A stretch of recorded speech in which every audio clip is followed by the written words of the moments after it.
జగ్గయ్యపేట పట్టణంలో కోదాడ రోడ్లో శ్రీరామ హాస్పిటల్ ఎదురుగా వైఎస్ఆర్ కాంగ్రెస్ పార్టీ కార్యాలయం ప్రారంభించిన జిల్లా అధ్యక్షులు అవినాష్, నందిగామ నియోజకవర్గం మాజీ ఎమ్మెల్యే జగన్మోహన్ రావు, విజయవాడ సెంట్రల్ మాజీ ఎమ్మెల్యే మల్లాది విష్ణు, నియోజకవర్గ సమన్వయకర్త తన్వీరు నాగేశ్వరరావు, రాష్ట్ర కార్యదర్శి ఇట్టూరు రాజగోపాల్, వైఎస్ఆర్సీపీ నియోజకవర్గ సమన్వయకర్త తన్నీరు నాగేశ్వరరావు మాట్లాడుతూ పార్టీ కార్యాలయం దేవాలయం లాంటిదని, ప్రజా సమస్యలను పరిష్కరించడానికి ఇదొక వేదిక. పేదల పార్టీ వైఎస్ఆర్ కాంగ్రెస్ పార్టీ సంక్షేమం అంటే గుర్తుకొచ్చేది వైఎస్ఆర్, గుర్తుకు వస్తారని పేర్కొన్నారు.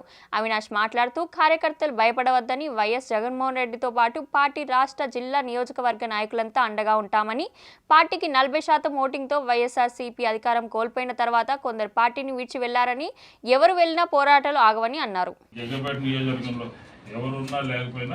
వైఎస్ఆర్ కాంగ్రెస్ పార్టీ చాలా బలమైనటువంటి పార్టీ.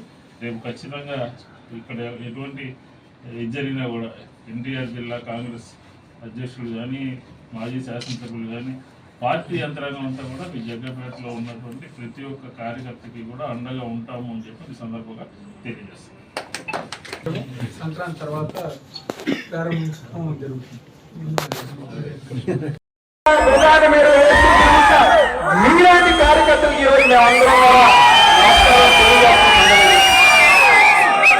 ఈరోజు మీ అందరిని చూస్తేనే, మీలో ఉత్సాహం చూస్తేనే, మీలో సంతోషం చూస్తేనే మాకు భావం.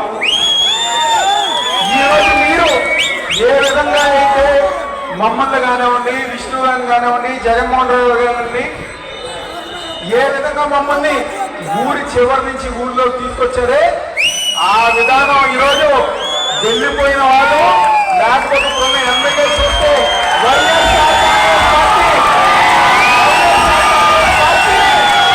ఎవరు ఏది చేయలేని విషయం వాళ్ళు తెలుసుకుంటారని చెప్పి ఒక సందర్భంగా చెప్తున్నాను. ఒక్క విషయం మనం అందరం గారు గుర్తుపెట్టుకోవాలి. ఈరోజు జగన్మోహన్ రెడ్డి గారి ఒక నాయకత్వంలో గత 5 సంవత్సరాల్లో ఈ రాష్ట్రంలో ఏ ముఖ్యమంత్రి చేయలేని సంక్షేమ కార్యక్రమాలు, అభివృద్ధి కార్యక్రమాలు జగన్మోహన్ రెడ్డి గారి ఒక నాయకత్వంలో అందంగా ఉండాలి.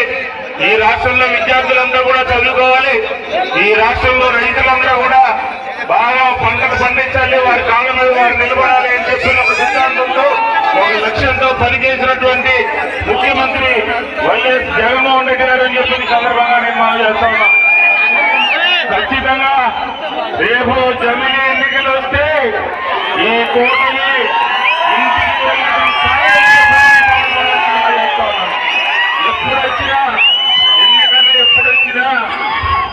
ఎన్నికలు ఎప్పుడొచ్చినా ఖచ్చితంగా ఈ రాష్ట్రంలో ఉన్నటువంటి ప్రజలు ఆ ప్రభుత్వం బాగుందా, ఈ ప్రభుత్వం బాగుందా, ఆ రోజులు బాగున్నాయా, ఈ రోజులు బాగున్నాయా అని చెప్పి ఖచ్చితంగా అంచనాకు వచ్చి బేరీజు వేసుకుని జగన్మోహన్ రెడ్డి గారిని తిరిగి మళ్ళీ ముఖ్యమంత్రిగా, ఈ రాష్ట్రానికి ముఖ్యమంత్రిగా చేయడం ఖాయమని చెప్పి